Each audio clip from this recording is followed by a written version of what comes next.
Hi, my name is Valerie Martin, and today I'm going to talk to you about how my workplace is applying meaningful use of information technology. And I guess first I need to talk about what is meaningful use. So, meaningful use consists of a set of standards which govern how electronic health records are used by healthcare providers. And there were three stages of meaningful use that were initiated. The first stage was implementation of electronic health records. The second one had to do with exchanging information, like when you write prescriptions. And the third stage had to do with data to support quality improvements. So, if the computer system noticed an error, that how we could fix that and how we can improve quality control. And then there were five pillars according to the CDC of meaningful use, and those goals included improving quality, safety and efficacy of care, better coordination between providers, ensured privacy and security of personal information, improving the overall population health, and engaging of patients in their own health. And so when I was asked about what my hospital does to help with meaningful use, a few things came to mind. The first one's pretty easy. It's hospital-specific email addresses. So whenever we were hired on, everyone receives an email account. So with this email account, we are encouraged basically to use this service to share any information about our patients with other healthcare providers, whether it's lab, respiratory, physicians. That way we can exchange ideas. And the reason they wanted us to use this specific email address was because they actually have security and privacy monitoring in place to make sure that personal health information isn't compromised ever. Another thing that we can use basically to interact with the doctors, it's called Perfect Serve. And if we want to consult, or if a patient starts going downhill, something like that, we can use Perfect Serve. We go into the computer system and we electronically send a message to the provider.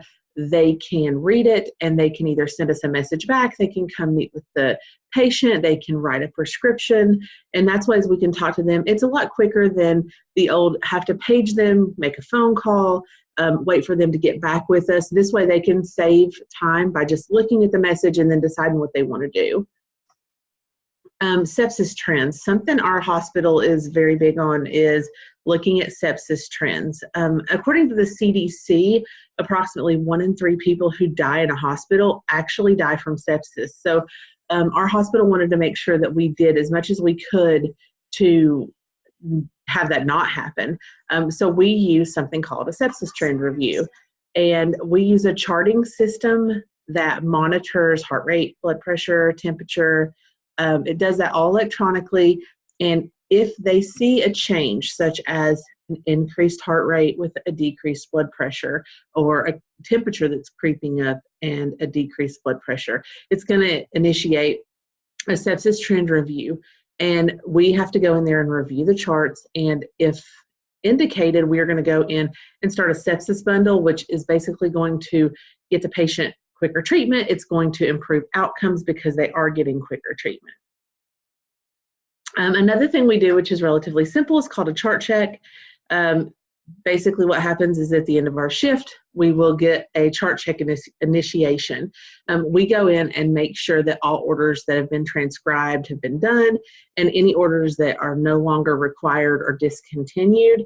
And that makes sure the patient doesn't receive treatment when they're not supposed to, or that they have received the treatment that the physician has ordered. We also have a handwritten order policy. Our handwritten order policy is in place because, with physicians, a lot of times their handwriting is illegible. According to the National Institute of Health, approximately 20% of physicians' orders are illegible. And that can cause medical errors, especially when it comes to medications. So all of our handwritten orders from doctors, if we receive them, it doesn't matter if it's about respiratory, laboratory, an x-ray, the patient's diet, anything like that. If we receive a handwritten order, we have to clarify with the physician and then go put that in the computer system to make it an electronic order so that we are absolutely sure that it's correct. That minimizes human error. It reduces the chance of missed orders, as opposed to if it's just a handwritten order, which seems to be pretty important because you can miss it rather easily if something isn't reminding you in the computer system, when it needs to be done. The last thing that I was asked to talk about was any kind of recent technological change that has happened in our hospital. And we actually had an accident a few months ago. I talked about it some in my discussion posts. A nurse accidentally gave breast milk to a baby, and it wasn't the baby's mother's breast milk.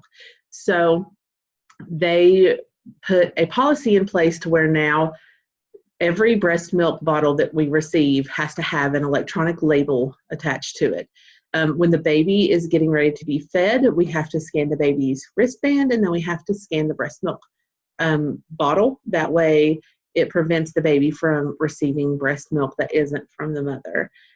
And that's several. I'm sure there's a ton more ways that we are, improving electronically and doing things that are important as far as with the computer, but those are all I can think of right now. So thank you very much. There's my reference page.